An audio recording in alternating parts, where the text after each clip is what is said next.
Hallelujah. स्वागत है आप सबका मेरी भविष्यवाणियों की पुस्तक में।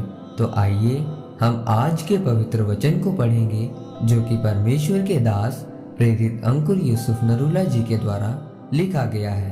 परमेश्वर की महिमा के लिए मांगे, जैसा कि याकूब की पुस्तक अध्याय 4 उसकी 3 आयत में लिखा है, तुम मांगते हो और पाते नहीं, इसीलिए कि बुरी इच्छा से मांगते हो ताकि अपने भोग विलास में उड़ा दो।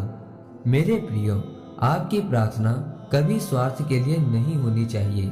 आज लोग स्वार्थी हैं, इसीलिए उन पर परमेश्वर का आत्मा नहीं उतरता। उनका ध्यान इस बात पर रहता है कि प्रभु जैसे ये बहन अपने दुखों से आजाद हुई है, मुझे भी दुखों से आजाद कर। परमेश्वर जैसे तूने उस भाई को आशीषित किया है, मुझे भी आशीषित कर। जबकि उनका ध्यान इस बात की तरफ होना चाहिए कि मैंने अपनी प्रार्थना पूरी की है या नहीं, क्या मैं पवित्रताई में हूँ, क्या मैंने आज बाइबल पढ़ी है।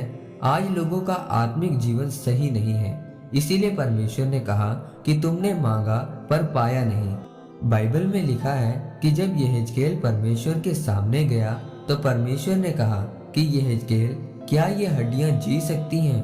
तो यहेजकेल ने कहा कि परमेश्वर तू ही जानता है। अगर यहेजकेल ये कहता कि हाँ परमेश्वर, ये हड्डियां जी सकती हैं, तो यह गलत होता, क्योंकि उसको ये नहीं मालूम था कि ये हड्डियां सूखी हैं। और अगर वह कहता कि ये हड्डियां नहीं जी सकती, तो ये परमेश्वर की सामर्थ्य पर शक होता, क्योंकि परमेश्वर की सामर्थ्य के लिए कुछ भी असंभव नहीं है। इसीलिए उसने कहा कि परमेश्वर तू ही जानता है कि ये हड्डियां जी सकती हैं या नहीं। अगर आप परमेश्वर के भयानक कामों को देखना चाहते हैं तो आपकी प्रार्थना स्वार्थी और अपने आप पर आधारित नहीं होनी चाहिए। अगर आप लोग परमेश्वर की सेवा करेंगे तो आपको क्या लगता है कि परमेश्वर आपकी मजदूरी नहीं देगा? अगर आप उसे महिमा देंगे तो क्या वह आपको ऊंचा और आशीषित नहीं करेगा? परमेश्वर ने कहा कि उसने जो मुझसे स्नेह किया है, इसीलिए मैं उसको छुड़ाऊंगा। जब आप अपने आप को स्वार्थी नहीं बनाएंगे और परमेश्वर के कामों को करेंगे और परमेश्वर की महिमा के लिए मांगेंगे, तो परमेश्वर आपको आशीषित भी करेगा और चंगा भी करेगा।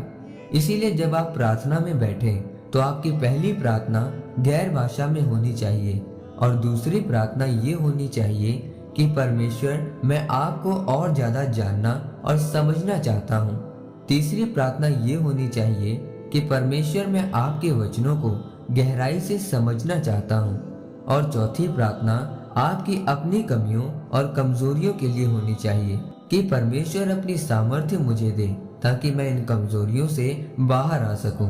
पांचवी प्रार्थना आपकी ये होनी चाहिए कि परमेश्वर, तू मेरे लोगों को, मेरे घराने को बचा ताकि मेरे घराने में आपका उद्धार आए। फिर आखिर में आप अपने लिए प्रार्थना कर सकते हैं कि परमेश्वर, मुझे ये चाहिए, मुझे अपने कामों के लिए इस्तेमाल कर। जब आप इस तरह से प्रार्थना करेंगे और सब कुछ परमेश्वर की महिमा के लिए मांगेंगे, तो परमेश्वर आपको आपकी प्रार्थनाओं के उत्तर तो देगा ही, साथ में आपको अपनी महिमा के लिए भी इस्तेमाल करेगा। आमीन। परमेश्वर आप सबको आज के वचन के ऊपर मनन करने के द्वारा आशीषित करे। आमीन।